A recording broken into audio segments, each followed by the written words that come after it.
Hello, welcome to Talks with إسراء. أنا عملت الماتشة بتاعتي وانتي كمان اعملي حاجة سخنة وتعالي نتكلم شوية. الفيديو النهاردة هيكون طويل شوية، فلو انتي وراكي حاجة ممكن تسمعيني وانتي بتعمليها. في الفيديو اللي فات فهمتكم ازاي نفرق ما بين الجوع الحقيقي والجوع العاطفي، فلو انتوا ما شفتوش الفيديو ده ارجعوا شوفوه، لان مهم ان انتوا تكونوا فاهمين الفرق قبل ما نبدأ الفيديو النهاردة هقول لكم ازاي بقدر ان انا اتغلب على الجوع العاطفي، وازاي بقدر ان انا افهم مشاعري واتعامل معاها علشان ما انهارش على الاكل واطلعها في الاكل. وهقول لكم في الاخر على غلطه عملتها كانت هتبوظي كل حاجه، بس الحمد لله لحقت نفسي. في كتاب لذيذ قوي قريته اسمه ماستر يور ايموشنز، ساعدني ان انا افهم مشاعري وافهم مصدرها. ممكن اعمل لكم فيديو كامل عليه لو انتوا حابين. فهمت منه ان مشاعرنا مصدرها هو السرفايفل ميكانيزم بتاع جسمنا، اللي هو كل وظيفته ان هو يخلينا على قيد الحياه. عارفه لما واحده صاحبتك تيجي تقولك البلوزه دي مش حلوه عليكي، مدخناكي، انتي بتحسي ان انتي متضايقه، مخنا بيفسر التعليق اللي هي قالته ده على ان هو تهديد ورفض من المجتمع. ايام اجدادنا الرفض من المجتمع ده معناه ان انا هترمي بره القبيله، فلما ترمي بره القبيله فرصه ان انا انجو او اعيش او افضل على قيد الحياه قليله جدا. ولحد دلوقتي ده ثابت في مخنا، علشان كده مشاعر الضيق او الخنقه دي بتتكون. المشكله بقى ان الموضوع مش بيقف عند هنا، ان انتي كمان في قصه مخك عمال يحكيها لك وعمال يعيدها جواكي وهي مش حقيقيه، بتخلي المشاعر دي تكبر اكتر. هتلاقي نفسك بعد ما صاحبتك قالت لك التعليق ده عماله تفكري ايه ده، فعلا عندها حق، البلوزه دي متخناني، ايه ده انا فعلا ما كانش المفروض اشتري البلوزه دي، وتقعدي تتضايقي وتقعدي تفكري، ويقعد الاحساس ده جواكي عمال يزيد يزيد يزيد. فلما تروحي في البيت هتبداي ان انت تنهاري على الاكل، علشان مخنا بيموت في الفاكتس، هو عايز يثبت لك ان انت تخينه فعلا. فانت لما هتروحي هتطلعي همك في الاكل، فتاني يوم تطلعي على الميزان تلاقي نفسك فعلا زدتي، فتبداي تصدقي ان دي القصه اللي مخي بيحكيها لي دي قصه حقيقيه، بس مش دي الحقيقه. تخيلي بقى معايا سيناريو مختلف، لو انت وقفتي مخك لحظه واحده بس وقلتي له لا، انا عارفه ان البلوزه دي لايقه عليا، انا لما اشتريتها كنت مقتنعه بيها، ممكن صاحبتي دي يكون ذوقها مختلف عني، او ممكن تكون هي شخص سلبي بيبص على العيوب، او هو بيقعد يطلع العيوب في كل حاجه، او ممكن تكون هي شخص مش بيحبني وعايز يحسسني بالضيق. فمن القصه دي فهمت ان صوتي الداخلي بيفرق جدا في استقبالي للاحداث. يعني مثلا انا كنت زمان لما باكل قطعه شوكولاته مثلا او اي حاجه من الحاجات اللي انا بحبها، باجي بعدها بشويه اقعد انب نفسي واقول لنفسي انت مش هتتغيري، انت هتفضلي تخينه، انت خلاص كده بوظتي كل حاجه، انت عمرك ما هتتغيري. مع ان ده مش حقيقي، انا كل يوم بشتغل على نفسي ان انا اتغير وابقى احسن.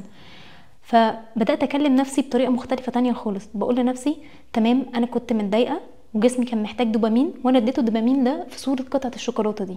المره الجايه هتعامل مع الاحساس اللي جوايا ده او مشاعري دي بطرق تانية غير الاكل. فتخيلوا ازاي الصوت الداخلي اللي انت بتكلمي بيه نفسك بيفرق تماما في ان اذا كان المشاعر اللي انت حاسه بيها دي هتعدي بسلام، ولا هتزيد وتقعد تتفاقم ويزيد معاها الخسائر. الحوار ده مش مع الاكل بس، ممكن تجربوه مع اي شعور بيجيلكم، هتلاقي ان صوتك الداخلي فعلا بيفرق في ان هل الاحساس اللي عندك ده هيقعد يزيد، ولا شويه كده هحس بالضيق. لان انا في الاخر برضو التعليق السخيف اللي صاحبتي قالته لي ده هو تعليق سخيف، فاكيد هحس ان انا متضايقه.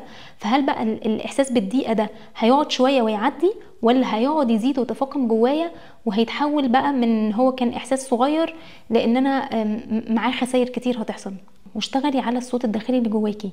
يعني لما تلاقي نفسك ان انت هتبداي تنتقدي نفسك وتبصي على شكلك مثلا وتقولي ايه ده انا عندي حبوب في وشي، انا مش عاجبني شكلي، او ايه ده انا الجزء ده في جسمي مش عاجبني، وقفي تماما، بطلي انتقاد، امشي من قدام المرايه حالا وقولي لنفسك لا، انا متقبله جسمي، انا عارفه ان التغيير مش هيحصل في يوم وليله، التغيير هياخد وقت، انا بس محتاجه ان انا اشتغل على علاقتي بالاكل، محتاجه ان انا اسمع جسمي اكتر، اديله الاكل اللي هو بيغذيه، فساعتها الحبوب هتقل وساعتها الالتهابات في جسمي هتقل. ابدا ان انا اسمع لاشارات الجوع والشبع في جسمي، ما اديش لجسم اكتر من احتياجاته او من الاكل اللي هو محتاجه، فساعتها جسمي هيبدا يطمن وينزل الدهون الزياده اللي موجوده فيه. فاشتغلي على صوتك الداخلي، بطلي ان انت تاذي نفسك بالكلام، وقولي لنفسك ان التغيير هياخد وقت، مش هيحصل في يوم وليله. انت مش مجرد دايت مثلا انت هتعمليه شويه وهترجعي له تاني، لا، انت بتغيري شخصيتك كلها.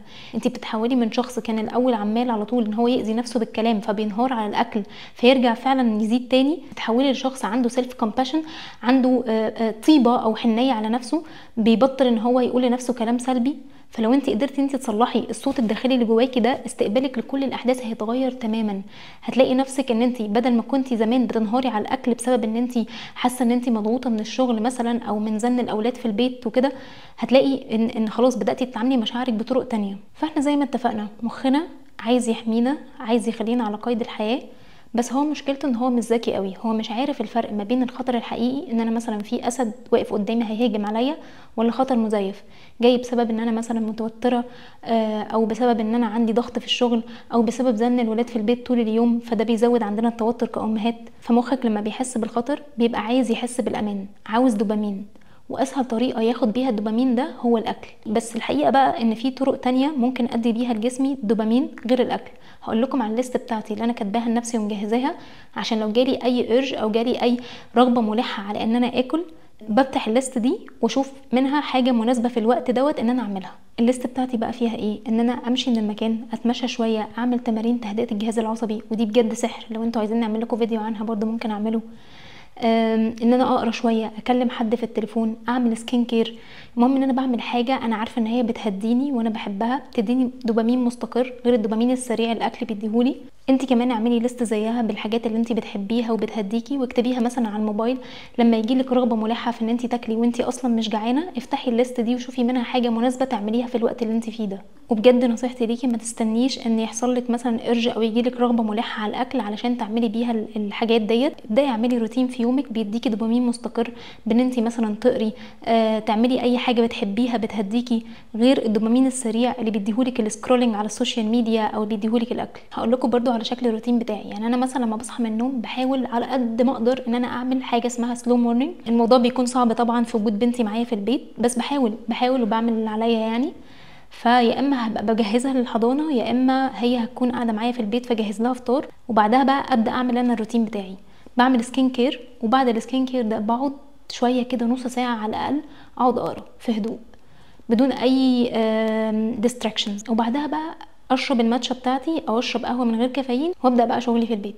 انا لبست نضاره لان التصوير طول وبدات اصدع من غيرها بصراحه. المهم شويه القرايه بتوع الصبح دول بيدوني كده دوبامين، بيخليني هاديه خلال اليوم. انت كمان دوري على حاجه تعمليها الصبح برضو تكون بتهديكي. ممكن ان انت تسمعي قران، تعملي مديتيشن، تشغلي بودكاست بتحبي تسمعيه، تشغلي موسيقى هاديه بتحبيها، تشغلي مثلا شمعه ريحتها حلوه، او تشغلي بخور. شوفي حاجه انت بتحبيها تديكي كده شويه دوبامين مستقر الصبح. وفي خلال اليوم كل كده ساعتين ولا حاجه قومي اتمشي 10 دقايق. المشي برضو بيدينا دوبامين مستقر حلو كويس قوي، هيخلي شراهتك على الاكل تقل تماما. افهمي مشاعرك وخليكي على تواصل مع جسمك. ما تصدقيش القصه اللي مخك بيقولها لك، ولو حاسه ان انت محتاجه مساعده ممكن تجربي كمان تلجئي للثيرابي. انا بصراحه ما عملتش كده وخدت الطريق الصعب بان انا اقرا واتعلم واثقف نفسي في الموضوع، بس ده ممكن يكون مش اصح حاجه، وممكن يكون مش هينفع مع كل الكيسز. ممكن انت تكوني محتاجه حد يساعدك اكتر. هقول لكم بقى على غلطه عملتها الفتره اللي فاتت كانت هتبوظ لي كل حاجه تماما، بس الحمد لله يعني لحقت نفسي. المهم انا الفتره اللي فاتت كان عندي ضغط في حياتي، مسؤوليات بقى البيت، عندي مشاكل صحيه، كنت بروح لدكاتره كتير، فكل ما برجع من عند الدكتور بكون متضايقه لان هم مش قادرين يفسروا المشكله عندي فين. فبسبب الضغط ده والحاجات الكتيره اللي كانت ورايا ما كنتش بقرا الصبح. لقيت نفسي بقى ايه، عماله اتعصب بسهوله جدا. عندي شراهه ناحيه الاكل، مش عارفه اصلا حتى ان انا اسمع اشارات الشبع في جسمي، عماله اكل كأن في جوايا حفره وانا عماله اسدها بالاكل.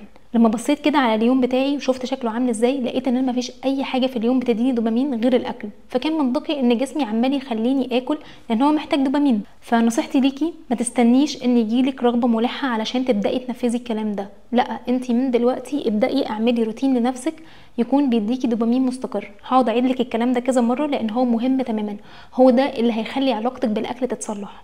حافظي على الروتين بتاعك، ما تستخسريش في نفسك ال10 دقايق ولا النص ساعه اللي انت بتعملي بيها الروتين اللي بيخليكي هاديه خلال اليوم كله. وبفكرك لو كلتي واستجبتي للرغبه الملحه دي ما تقعديش تأنبي نفسك، فكري نفسك ان انت بس جسمك كان مضغوط، انت كنتي حاسه ان انت متضايقه شويه، والمره دي طلعتي همك او طلعتي المشاعر دي في صوره اكل، هديتي جسمك في صوره اكل، وانت عارفه كويس قوي ان انت جسمك ساعتها ما كانش محتاج اكل.